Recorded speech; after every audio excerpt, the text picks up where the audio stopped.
Hello, Binghamton. Yeah, it is good to see all of you. Thank you so much. Now, go ahead and have a seat. I'm going to be here a while. Well, first of all, let me thank the university and your president, Harvey Stenger, for having me here today. Give your president a big round of applause. There he is. A couple other people I want to recognize. Mayor Matt Ryan is here. Two wonderful congressmen, Richard Hanna and Paul Tonko. Your former representative, Maurice Hinchey, is here as well.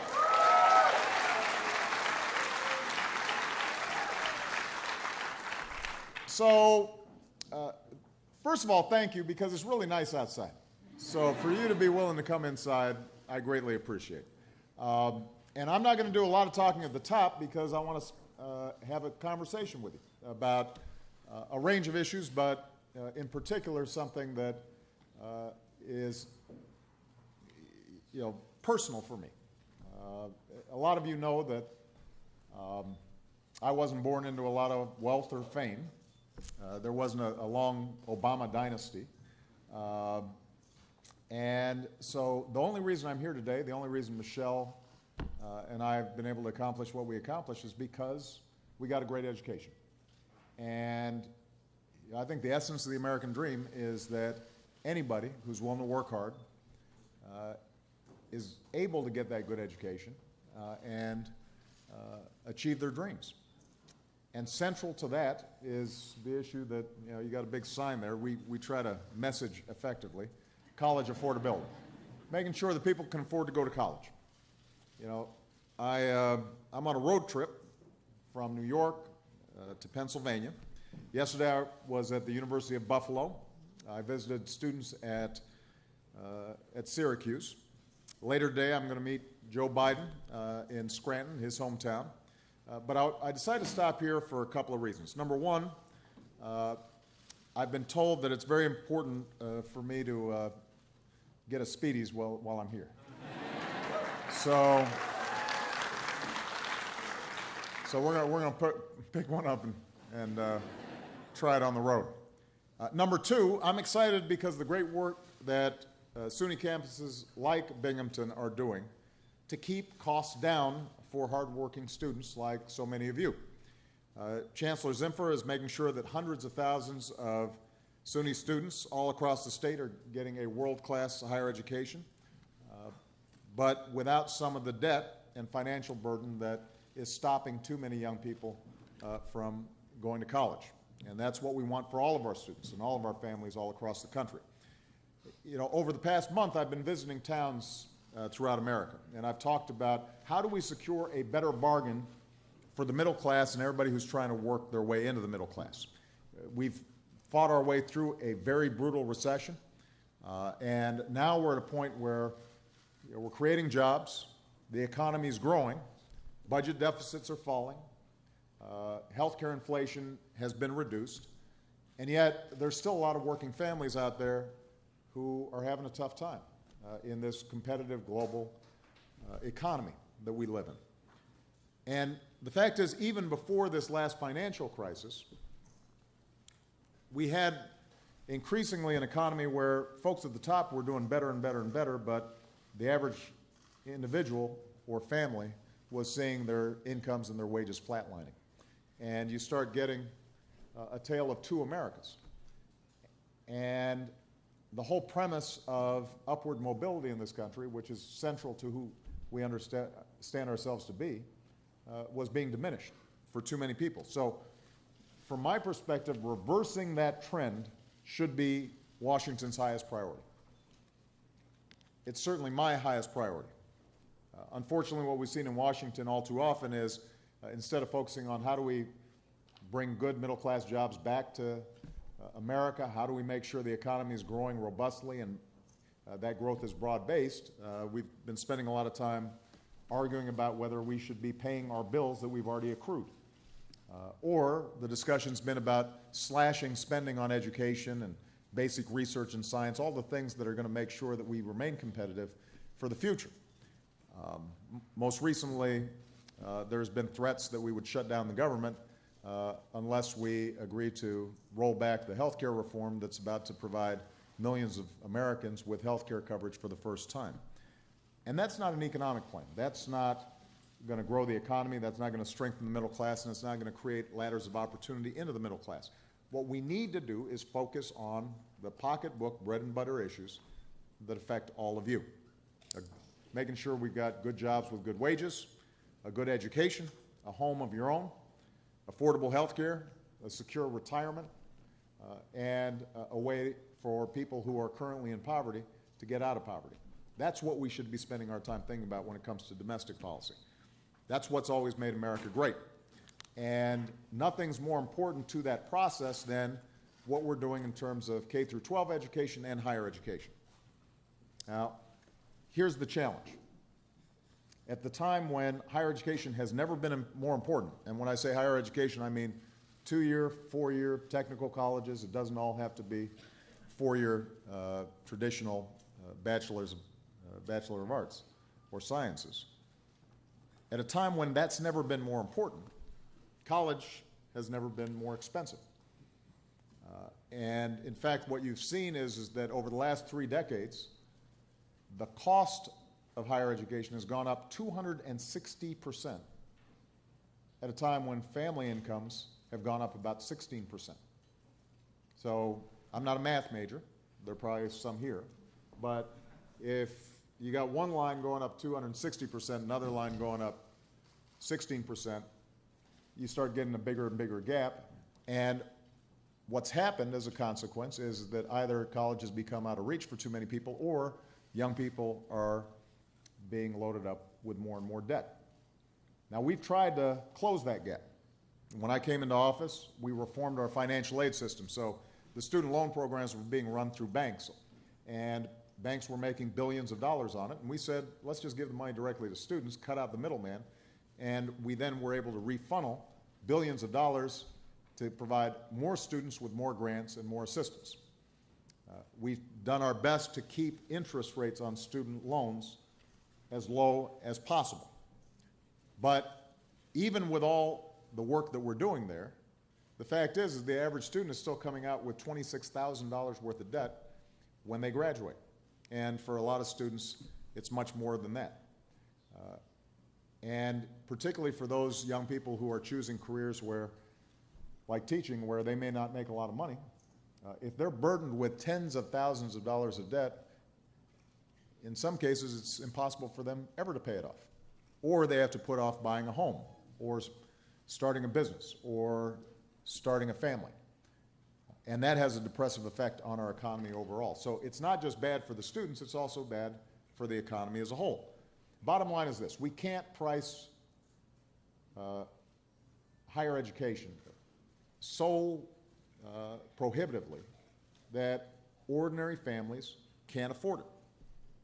That will ruin our chances to make sure that the 21st century is the American century, just like the 20th century was. So what we've done, and I announced this yesterday, is propose 3 basic reforms to try to shake the system up.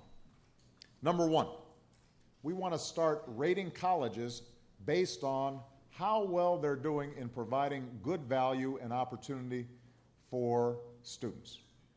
I mean, right now you've got a bunch of ranking systems, some of them commercial, and when you look at what's being rated, it's typically how selective the schools are, how few students they take in, and how expensive they are, and what are their facilities like. And what we want to do is to start looking at factors like how much debt do students leave with, and do they actually graduate, and do they graduate in 4 years as opposed to 6 or 8 or 10, and do they find a job after they graduate. So giving some concrete measures that will allow students and families to gauge, if I go to this school, am I going to get a good deal? And since taxpayers are often providing those families and students assistance, we want to make sure taxpayers are getting a good deal as well.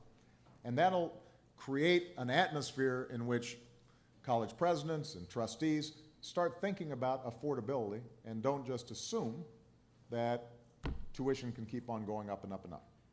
Now, what we're also going to be doing is putting pressure on state legislatures to rebalance, because part of the reason so many state universities have had to increase tuition is because state legislative priorities have shifted all across the country.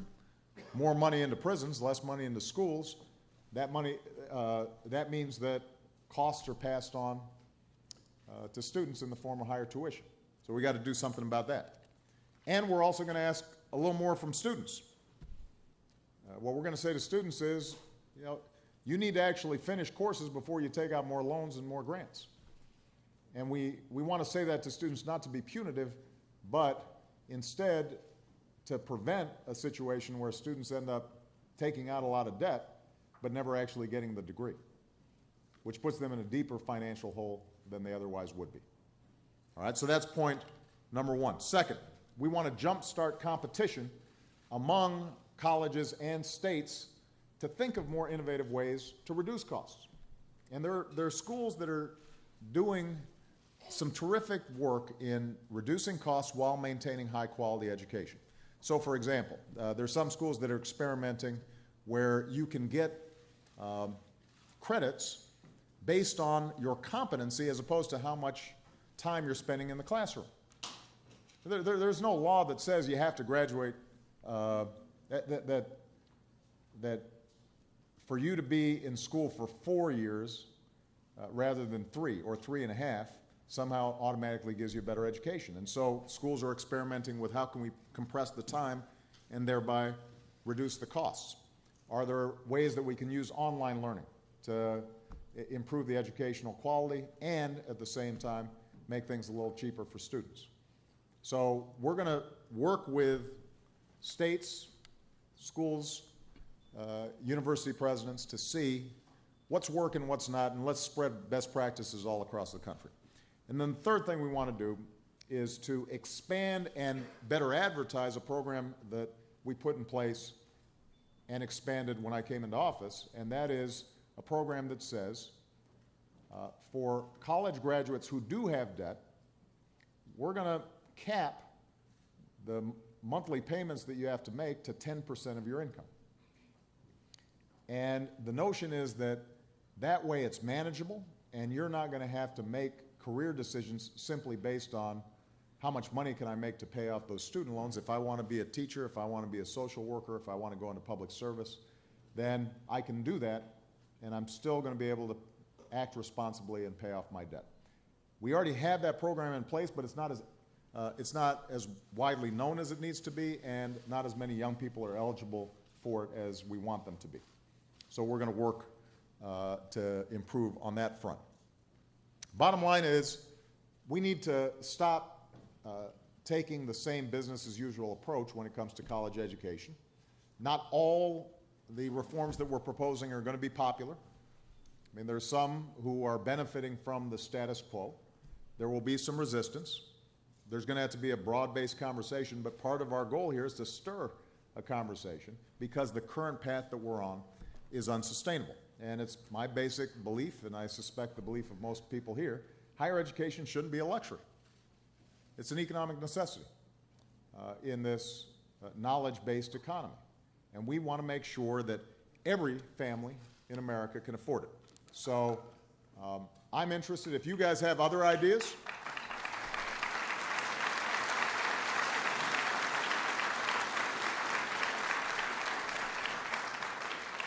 if you have other ideas about things that we should be looking at, we want to hear them. And that's part of the purpose of this town hall discussion. I'm interested in hearing your stories, getting your questions, and this will be a pretty informal affair. Well, as informal as it gets when the president comes and there are a bunch of cameras everywhere. So with that, I'd just like to start the discussion. And what I'm going to do is I'm just going to call on folks. Just raise your hand. I would ask you to stand up, introduce yourself. There are people with mics, and they'll bring the mic to you. And I'm going to go girl, boy, to make sure that it's fair. All right? So we'll start with this young lady right here in the striped top.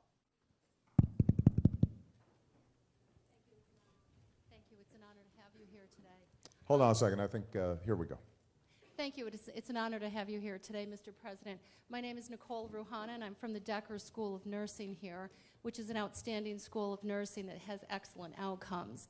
My question today is, because advanced practice nurses, primarily nurse practitioners and nurse midwives, have such an outstanding reputation and we have good outcomes, and the Affordable Care Act is ready to be rolled out soon, nurse practitioners and advanced practice nurses are in an excellent position to really serve vulnerable populations and people who don't have care. I'm wondering if there's any provisions within your Educational Act that would support healthcare workers and nurse practitioners to create a sustainable workforce that would be able to support caring for people as we roll out the Affordable Care Act. It is a great question. Now, first of all, let me, without buttering you up, I love nurses. Michelle and I have been blessed. We haven't been sick too much, but, you know, knock on wood. But every interaction we've had at the hospital, you know, doctors are wonderful and we appreciate them, but I know when Malia and Sasha were being born, we spent 90% of the time with the nurses and 10% with the OBGYN. You know, when my grandmother got sick and was passing away at the end, it was nurses who were caring for her in an incredibly compassionate but also professional way. And you're absolutely right that one of the keys to reducing our healthcare costs overall is recognizing the incredible value of advanced practice nurses and giving them more responsibilities because there's a lot of stuff they can do that in a way that frankly is cheaper than having a doctor do it. But the outcomes are just as good. The challenge we have is we still have a nursing shortage in too many parts of the country. My understanding, you probably know this better than I do, part of the problem is that too many professors of nursing or instructors in nursing are getting paid less than actual nurses. So what ends up happening is we don't have enough slots in some of the nursing schools. That may not be true here, but there are parts of the country where that's true. So we have to upgrade a little bit the schools of nursing and make sure that they're properly resourced so that we have enough instructors. And in fact, as part of the Affordable Care Act, one of the things that we thought about was how are we going to expand and improve the number of nurses and making sure that they can actually finance their educations. And so there are some special programs for nurses who are committing themselves, as well as doctors who are committing themselves to serving in underserved communities, and we will be happy to get that information to the School of Nursing here. One other element to this that I think is really interesting, we've been spending a lot of time thinking about making sure that our veterans coming back from Iraq and Afghanistan are getting the opportunities they need. So we instituted something called the Post-9/11 GI Bill that provides the same kind of support that my grandfather got when he came back from World War II.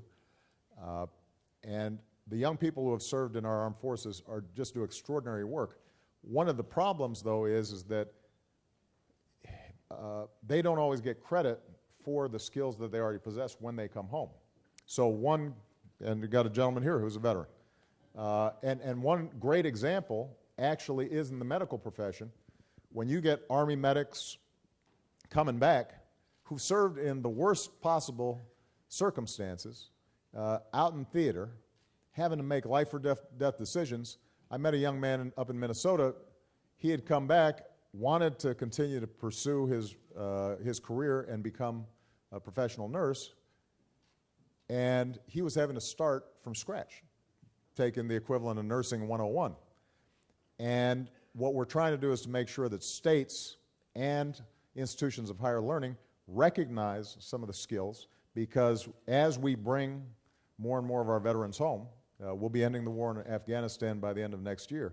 We want to make sure that those folks have the opportunity to succeed here in America. So, great question, though. All right, it's a guy's turn.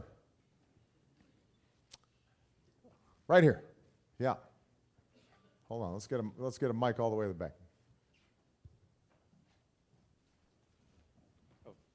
Hello, Mr. President. I'm glad for you to come to Binghamton University. I'm the director of Rainbow Pride Union here, and it's the largest LGBT organization on campus. And my main concern is that I know a lot of stories of people who are LGBT who come out to their parents, and their parents are supporting them financially for the college. And when they come out, their parents cut out that support. I was wondering if maybe in the future, part of your affordability for college would be able to include LGBT people. Well, first of all, the programs that we have in place don't discriminate and shouldn't discriminate. And the good news is, I think the phenomenon that you just described is likely to happen less and less and less with each successive year. I mean, think about the incredible changes that have been made just over the last decade. DOMA is gone. Don't ask, don't tell is gone.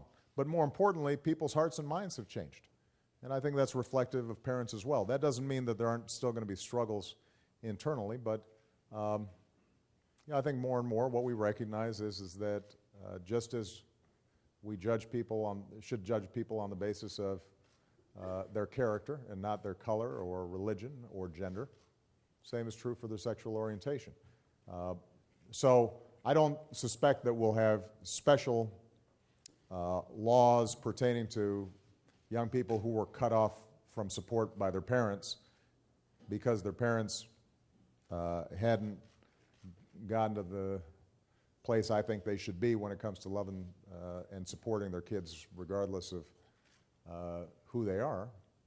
But we are going to make sure that all young people get the support that they need so that if their parents aren't willing to provide them support and they're functionally independent, that they're able to still go to college and succeed. All right?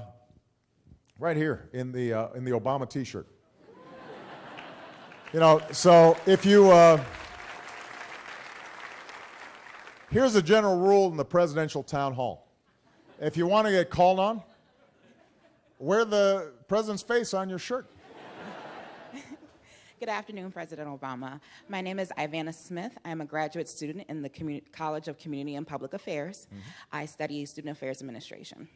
With that being said, as we're all students, we know how vital it is to have a good foundation in your education. How does your administration plan to address the major budget cuts that are happening with Head Start schools around the U.S.? Well, this is a great question, and this will be a major topic over the next several months. First of all, I want to expand early childhood education so that it's accessible for every young person in America. And I talked about this in my State of the Union address. It is just common sense. We know, study after study has shown that the biggest bang for the buck that we get when it comes to education is to invest early. If we get 3-year-olds, 4-year-olds well prepared when they start school, that momentum continues. If they start behind, too often they stay behind. Kids are resilient. They can make up for some tough stuff early on in life, but it's a lot harder for them than if we get them young. In fact, studies have shown that there's some very smart programs out there where you identify low-income single moms in the maternity ward, and nurses talk to them immediately, not just about the health of their child, but also parenting, and create a little packet with some books and some toys and talk about engagement and expanding vocabulary. All that can make a difference, and high-quality early childhood education can continue that process so that by the time the kid starts school, they know their colors, they know their letters, they're ready to go. Now, unfortunately, right now, the federal budget generally has been a political football in Washington. Partly this came out of the financial crisis. We had a terrible crisis. We had to immediately pump money into the system to prevent a Great Depression. So we cut taxes for middle-class families. We initiated programs to rebuild our roads and our bridges. We helped states so that they wouldn't have to lay off as many teachers and firefighters and police officers. And that's part of the reason why we avoided a depression, although we still had a terrible recession. But the combination of increased spending and less revenue meant that the deficit went up. And by the time the Republicans took over the House in 2011, they had made this a major issue. And understandably, a lot of families said, well, we're having to tighten our belts. Federal government should too. Although part of what you want the federal government to do when everybody else is having a hard time is to make sure that you're providing additional support. As the economy's improved, the deficit has gone down. It's now dropped at the fastest rate in 60 years. I want to repeat that because a lot of people think that if you ask the average person what's happening with the deficit, they'd tell you it's going up.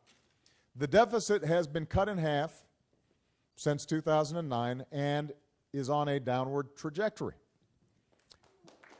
And it's going down faster. It's gone down faster than any time since World War II. So we don't have a problem in terms of spending on education. We don't have a problem when it comes to spending on research and development. We do have a long-term problem that has to do with our health care programs, Medicare and Medicaid. The good news is that in part because of the Affordable Care Act, Obamacare, costs have actually gone down, or the health care inflation has gone down to the slowest rate that we've seen in a long time. So we're starting to get health care costs under control. We'll still have to make some modifications when it comes to our long-term entitlement programs so that they're there for young people here when they are ready for retirement. But we don't have an urgent deficit crisis. The only crisis we have is one that's manufactured in Washington, and it's ideological. And the basic notion is that we shouldn't be helping people get health care, and we shouldn't be helping kids who can't help themselves and whose parents are under-resourced. We shouldn't be helping them get a leg up. And so some of the proposals we've seen now are talking about even deeper cuts in programs like Head Start, even deeper cuts in education support, even deeper cuts in basic science and research. And, that's like eating your corn seed. It's like being penny wise and pound foolish. Because if young people aren't succeeding, if we're not spending on research and maintaining our technological edge, if we're not upgrading our roads and our bridges and our transportation systems and our infrastructure, all things that we can afford to do right now and should be doing right now and would put people to work right now, if we don't do those things, then 20 years from now, 30 years from now, we will have fallen further and further behind. So when we get back to Washington, when Congress gets back to Washington, this is going to be a major debate. It's the same debate we've been having for the last 2 years. The difference is now deficits are already coming down. And what we should really be thinking about is how do we grow an economy so that we're creating a growing, thriving middle class, and we're creating more ladders of opportunity for people who are willing to work hard to get in the middle class. And my position is going to be that we can have a budget that is sensible, that doesn't spend on programs that don't work, but does spend wisely on those things that are going to help ordinary people succeed. All right? Good. Let's see. It is a gentleman's turn. This gentleman right here. He's had his hand up for a while. Well, that's interesting. You have a little cheering section there. I'm a faculty member of the computer science department. I'm very excited and encouraged by your plan on the affordability reformment. My question is related about the quality of future higher education. As you know, many universities are trying their best to provide the best value by doing better with less. But the challenges are real, and they're getting tougher and tougher as the budget cut are getting tougher and tougher. So my question is, what your administration will do to ensure the best American universities remains to be the best in the world in the 21st century. Well, Thank you. First of all, what's really important is to make sure that we're supporting great teachers. And since you got an applause line, you must be a pretty good one. And I don't think that there is a conflict between quality and paying attention to costs as it's affecting students. Now, I mentioned earlier one of the big problems that we've seen in public universities is a diminished level of support from states, state legislatures. And part of what we're going to try to do is to provide more incentives to states to boost the support that they're giving to colleges and universities. Traditionally, when you think of the great state university systems, it was because those states understood if we invest in our people, we'll have a better trained workforce, which means companies will want to locate here, which creates a virtuous cycle, and everybody benefits.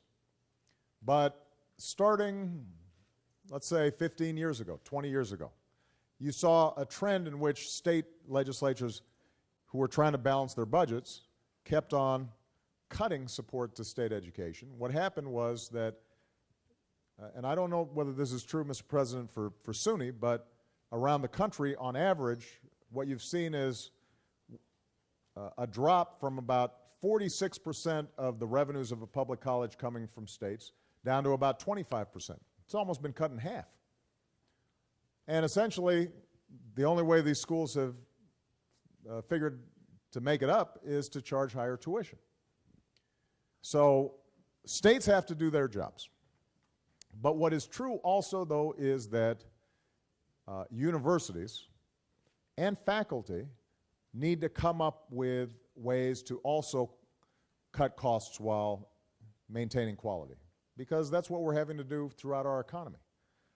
And sometimes when I talk to college professors, and keep in mind I taught in a law school for 10 years, so I'm very sympathetic to the spirit of inquiry and the importance of not just looking at X's and O's and numbers when it comes to measuring colleges. But what I also know is that there are ways we could save money that would not diminish quality. This is probably controversial to say, but what the heck. I'm in my second term, so I can say it. I believe, for example, that law schools would probably be wise to think about being 2 years instead of 3 years. Because by the third year, in the first 2 years, young people are learning in the classroom. The third year, they'd be better off clerking or practicing in a firm, even if they weren't getting paid that much. But that step alone would reduce the cost for the student. Now, the question is, can law schools maintain quality and keep good professors and sustain themselves without that third year? My suspicion is that if they thought creatively about it, they probably could. Now, if that's true at a graduate level, there are probably some things that we could do at the undergraduate level as well. That's not to suggest that there aren't some real problems. Colleges, for example, they've got healthcare costs like everybody else. Personnel is one of the most important, it's the biggest cost you've got.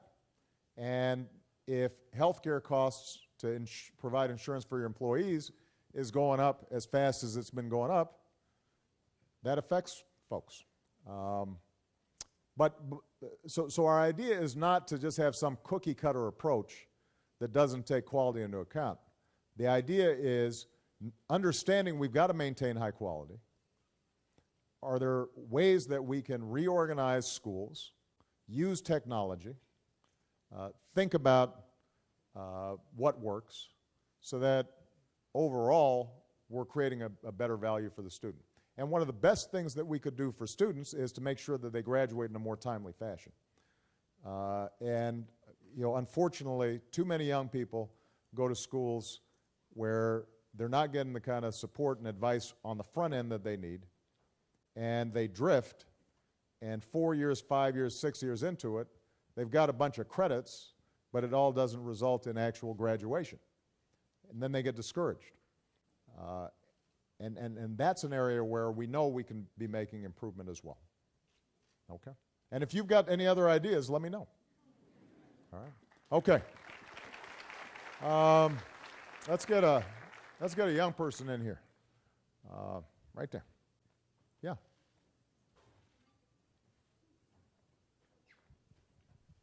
Welcome to Binghamton. Thanks. President Obama. I'm Camison. I'm a doctoral student here as well as a writing instructor at Syracuse University.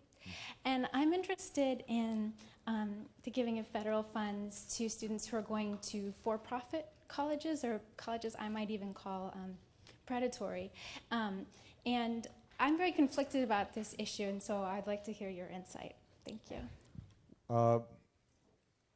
Well, you probably know more about it than I do, since you've written about it, but let me describe for the audience what the challenge is. For-profit institutions in a lot of sectors of our lives obviously is the cornerstone of our economy, and we want to encourage entrepreneurship and new ideas and new approaches and new ways of doing things. So I'm not against for-profit institutions generally, but what you're absolutely right about is that there have been some schools that are notorious for getting students in, getting a bunch of grant money, having those students take out a lot of loans, making big profits, but having really low graduation rates. Students aren't getting what they need to be prepared for a particular field.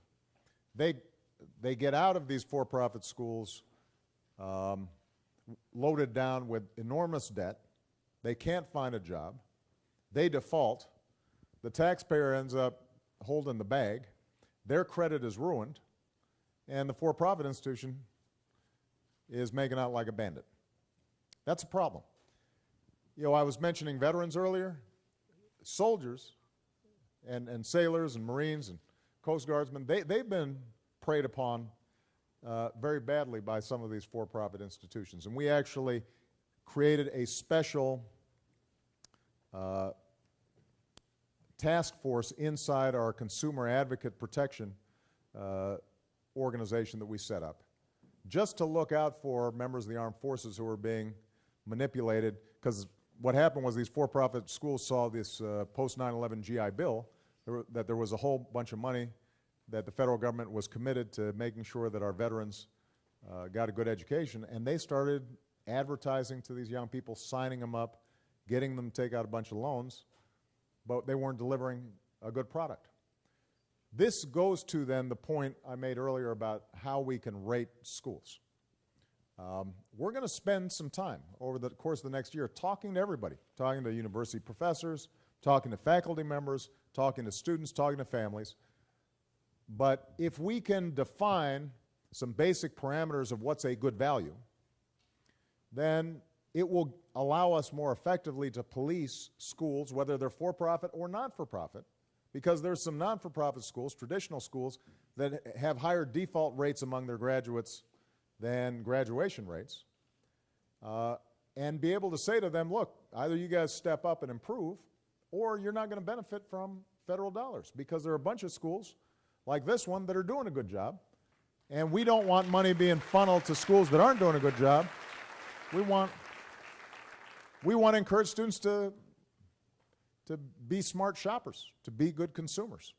So there are probably more problems in the for-profit sector on this than there are in the traditional non-for-profit colleges, universities, and technical schools, but it's a problem across the board, and the way to solve it is to make sure that we've got ways to measure what's happening, and we can weed out some of the folks that are engaging in bad practices. All right? Great question. All right. This corner of the room's been neglected. So, gentleman right there, right in the corner there. Yeah.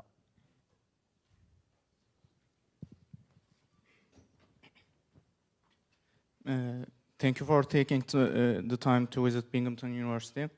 I'm Mesut Berdibek, sophomore student of Binghamton University. I'm from Turkey, and I want to ask something about the international students. Most of my friends' families have been facing some hardships to support them financially. For example, when we consider the 2 Turkish lira equals the one American dollar, this situation is getting more important for us. We think that the most reason of this situation is the high level of payment. What do you think, and do you have any work? Do you have any working about this issue? Thank you.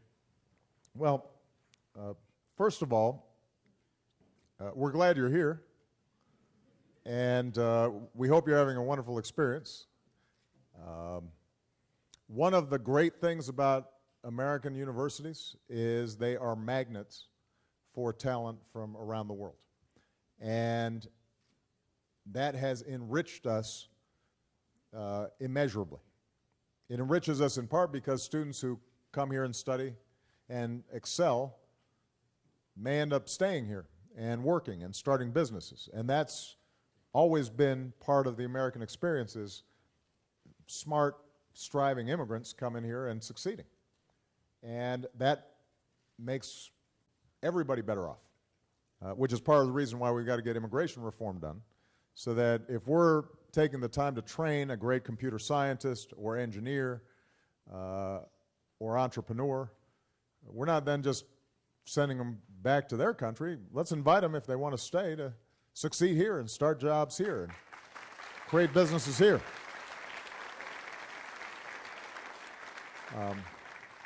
Now, obviously, when it comes to federal grants, loans, support, subsidies that we provide, those are for our citizens. And, you know, a lot of Americans are having a tough time affording college, as we talked about, so we can't spread it too thin. What we can do, though, is to make sure that if tuition is reasonable for all students who enroll, then it makes it easier for international students to come and study here as well. So all the things that I talked about before apply to foreign students as well as American students. We need to make sure that college is affordable, that it's a good value. The good news is that there are schools out there that are doing a great job already. And you know, we just need to make sure that we're duplicating some of those best practices across the country. All right, who's next? Let's see. It's a young lady's turn, isn't it? Okay. Go ahead, right there, in the red or orange. My name is Ann Bailey, and I am a faculty member in the History and Africana Studies Department here, and I teach African American history and African diaspora studies. Right. And tomorrow I'm going to the 50th anniversary of the March on Washington.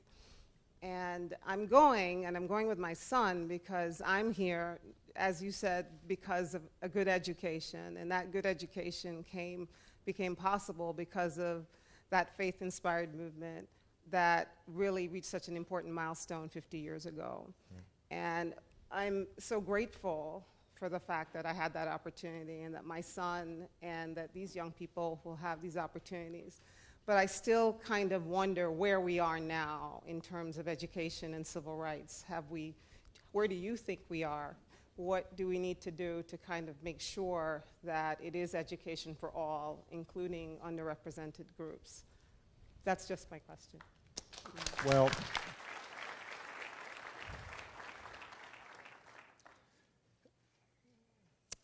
you know, 50 years after the March on Washington and the I Have a Dream speech, obviously we've made enormous strides. I'm a testament to it. You're a testament to it. The diversity of this room and you know, the students who are here is a testimony to it. And that impulse towards making sure everybody gets a fair shot is one that found expression in the civil rights movement, but then spread to include Latinos and immigrants and gays and lesbians. And what's wonderful to watch is that the younger generation seems, each generation seems wiser in terms of wanting to treat people fairly and do the right thing and not discriminate. And that's a great victory that we should all be very proud of. On the other hand, I think what we've also seen is that the legacy of discrimination, slavery, Jim Crow, has meant that some of the institutional barriers for success for a lot of groups still exist. African American poverty in this country is still significantly higher than other groups. Same is true for Latinos. Same is true for Native Americans.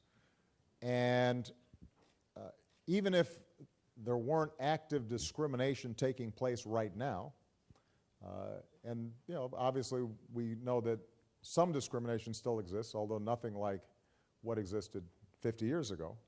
But let's assume that we eliminated all discrimination magically with a wand, and everybody had goodness in their heart.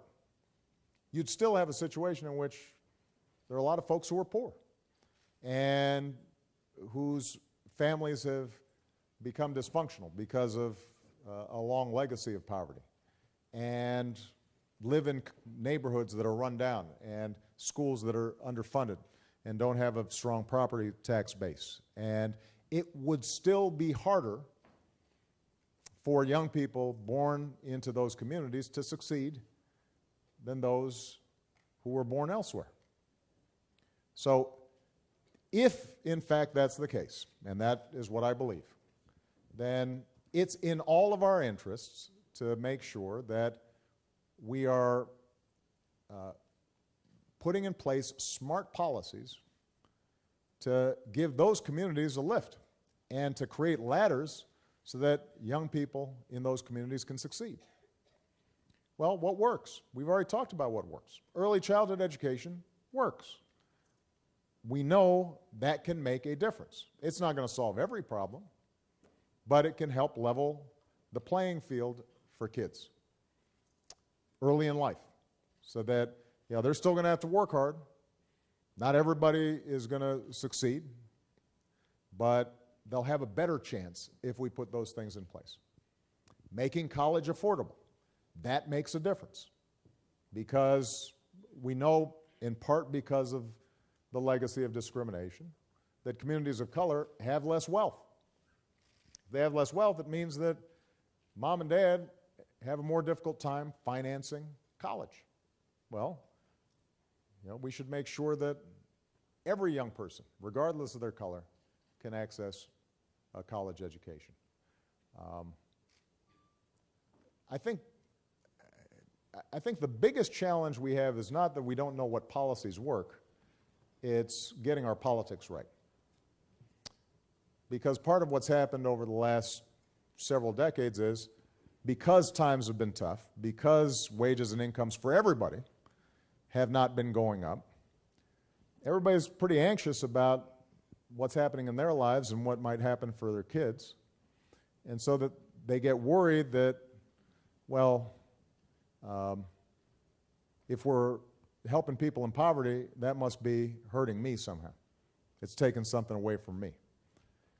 And part of what I think we have to understand is that America has always been most successful. We've always grown fastest, and everybody's incomes have gone up fastest when our economic growth is broad-based.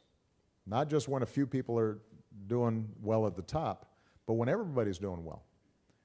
And so if working people and folks who are struggling, whether they're white, black, Hispanic, Asian, Native American, disabled, LGBT, if working folks join together around common principles and policies that will help lift everybody, then everybody will be better off, including, by the way, the folks at the top. because when the economy is growing and people have jobs and people are seeing better incomes, you know, they go out and they shop more, and that means businesses are doing better, and you buy a new iPod, and Apple's happy, and shareholders are pleased, but unfortunately, we've got a politics sometimes that divides instead of bringing people together. And we've seen that over the last couple of years. The tendency to suggest somehow that that government is taking something from you and giving it to somebody else, and your problems will be solved if we just ignore them or don't help them. And that, I think, is something that we have to constantly struggle against, whether we're black or white or whatever color we are. All right? Thank you. How much time do we got? I want to make sure that I get a couple more questions in here. Two more. We'll make it three. We'll make it three. This gentleman right here in the front. Here, we got a mic right here. Thank you, Mr. President. My name is Adam Flint. I work currently at Cooperative Extension, but I've been connected to this institution since 1966. And I want to tell you about the Broome Energy Conservation Corps, where we are educating, training, and also employing Binghamton University graduates and current students to really take the vision that, Kennedy and others advanced of service to the problems of the community and to the country. And at Cooperative Extension, our Energy Corps students are helping people who could not benefit from energy efficiency.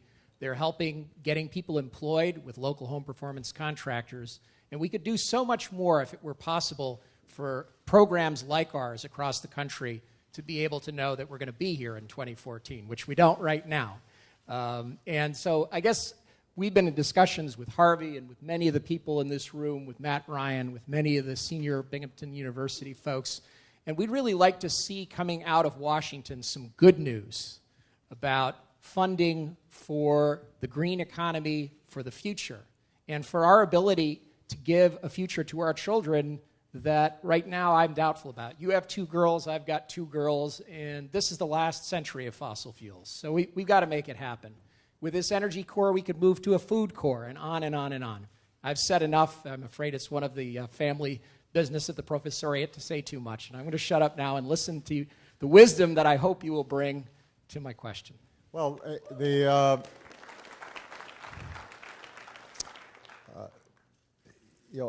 as you indicated in your remarks,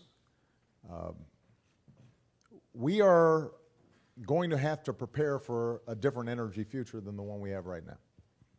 Now, we're producing traditional energy, fossil fuels, at record levels.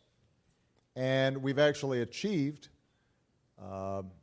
or on the verge of achieving, about as close as you can get to energy independence as America is going to see.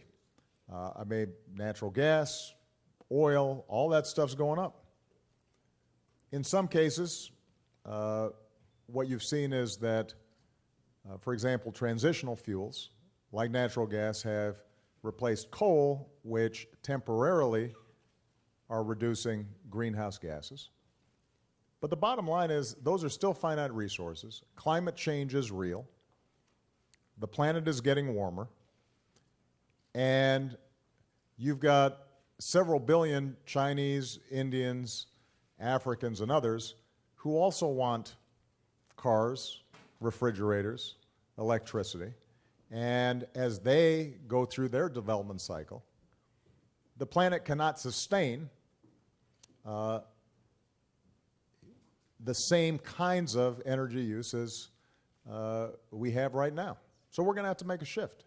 That's why when I came into office, we made record investments in green energy. And that's why I think it's critical for us to invest in research and development around clean energy. And that's why it sounds like programs like yours need to take advantage of technologies that already exist. We're going to have to invent some new technologies to solve all of our energy problems.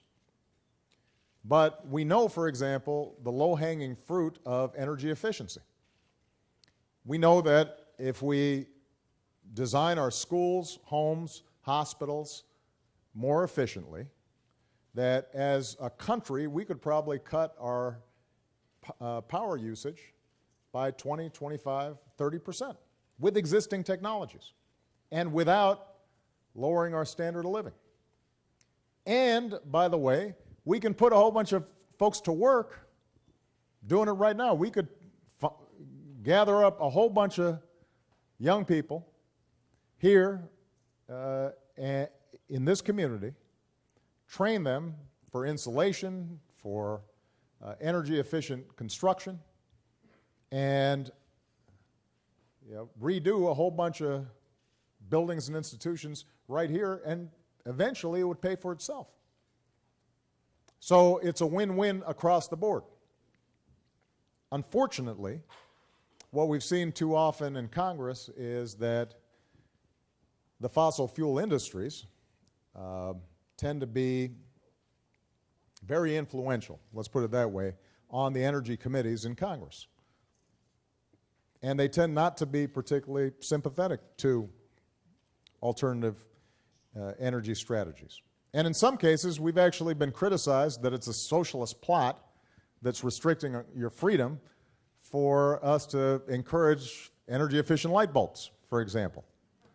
I never understood that, but you hear those arguments. I mean, you go on the web and people will be decrying how simple stuff that we're doing, like trying to set up regulations to make appliances more energy efficient, which saves consumers money and is good for our environment, is somehow restricting America's liberty and violates the Constitution.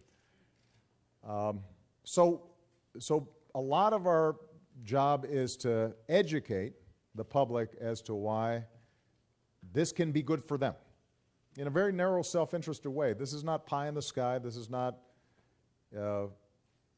tree-hugging, sprout-eating, university professors. This is a, this is a practical, hard-headed, smart, business-savvy approach to how we deal with energy. And we shouldn't be investing in it and encouraging it and expanding it. And so I've budgeted for it.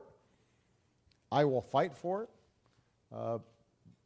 But just as I will be advocating and fighting for Head Start or increases in our science and technology funding, the challenge is going to be that my friends in the other party right now in Congress seem less interested in actual governing and taking practical strategies and seem more interested in trying to placate their base or scoring political points. Or they're worried about, primaries in the upcoming election. That can't be how we run a country. That's not responsible leadership. And my hope is that we'll see a different attitude when we get back. But we'll only see a different attitude if the public pushes folks in a different direction. Ultimately, what has an impact on politicians is votes. And that influence is not only, it can't just come from districts that are strongly Democratic. We need voices in Republican districts to say, this is a smart thing to do. And we can make, and by the way, businesses can make money doing it. And people can get jobs doing it. And it's just sensible. And is good, by the way, for our national security, because those countries that control the energy sources of the future, they're the ones that are going to be in a position to succeed economically. So, all right, I've got time for a couple more. Yes, right here.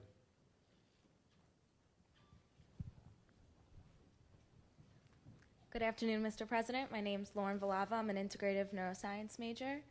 That sounds very impressive. What was that again? Integrative neuroscience. Okay, so tell me about that. Explain that to me. It has something to do with the brain and nerves and. It's a mix between psychology and biology. Okay. So it's not as impressive as No, you it's think. very impressive. Come on. Absolutely. Anyway, all right, what's the question? Well, my question today is about financial aid. Yeah.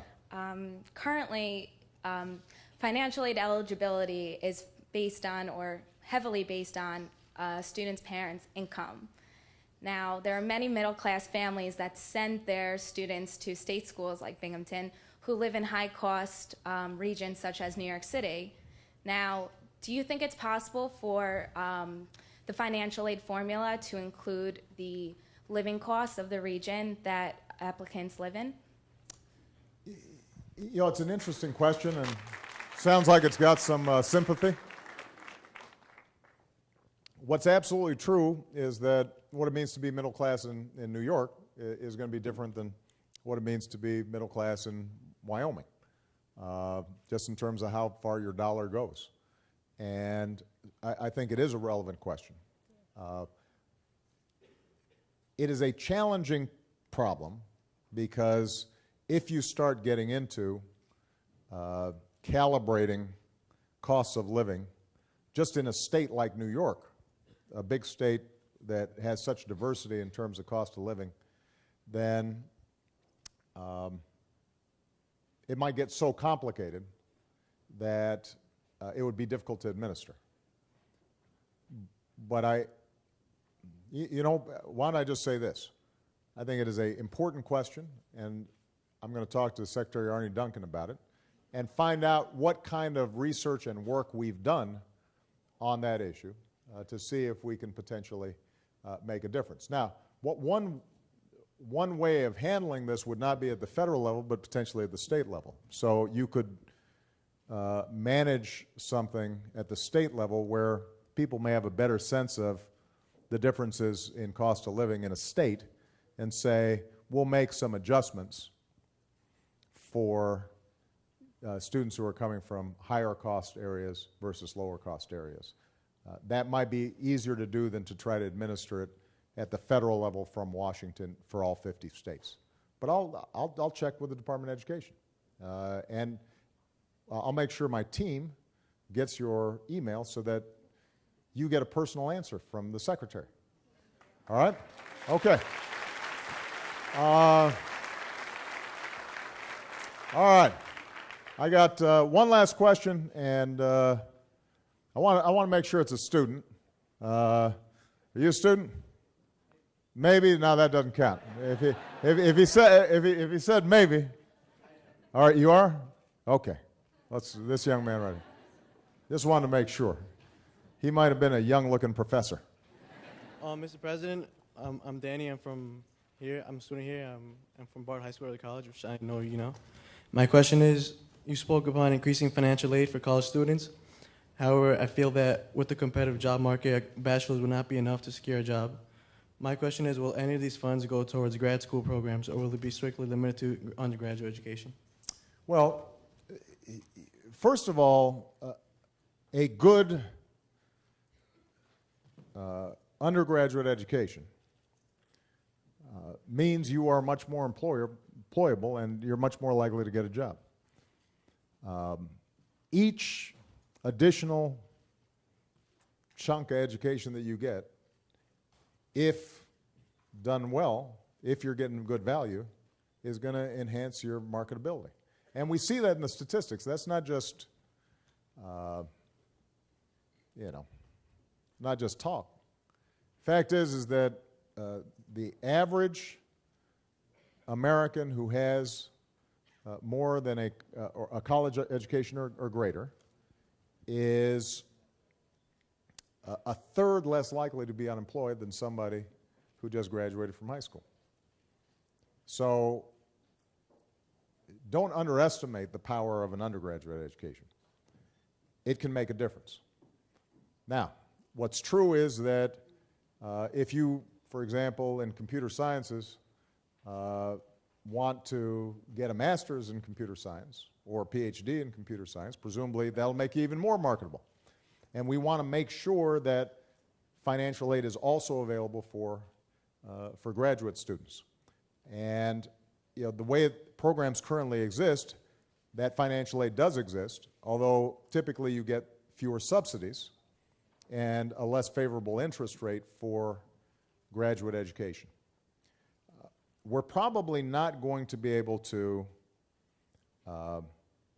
completely solve that, and here's the reason why. I got a lot of scholarships and grant money for my undergraduate education, so I didn't have a lot of debt when I got out. I then decided to go to law school, and I went to a very good law school that was very expensive. Most of my debt when I graduated was from law school. I had about $60,000 worth of debt. But the truth was I was able to, if I wanted to at least, earn so much money coming out of law school that I really didn't need a subsidy. I could pay it back. It took me a little longer to pay back than some of my friends because I went into public service and I didn't try to maximize my income. But if I had been a partner at a law firm, pulling down $500,000 a year, there's no reason why I should necessarily have gotten a subsidy for that. The one area where I think we can make a big difference goes back to the very first question that was asked of me when it came to schools of nursing. Across the board in graduate school, what we want to do is to provide incentives for folks who need specialized education but are willing to give back something to the community, to the country.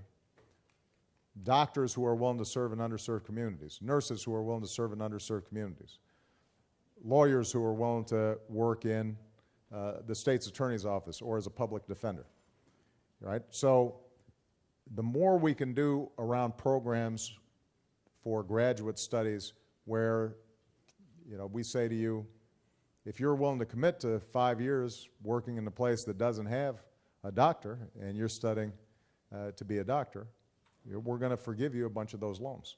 I'd like to see more programs like that, and I've asked the Secretary of Education to see how we can make those more accessible to more students. All right? Well, listen, everybody, this has been a great conversation, and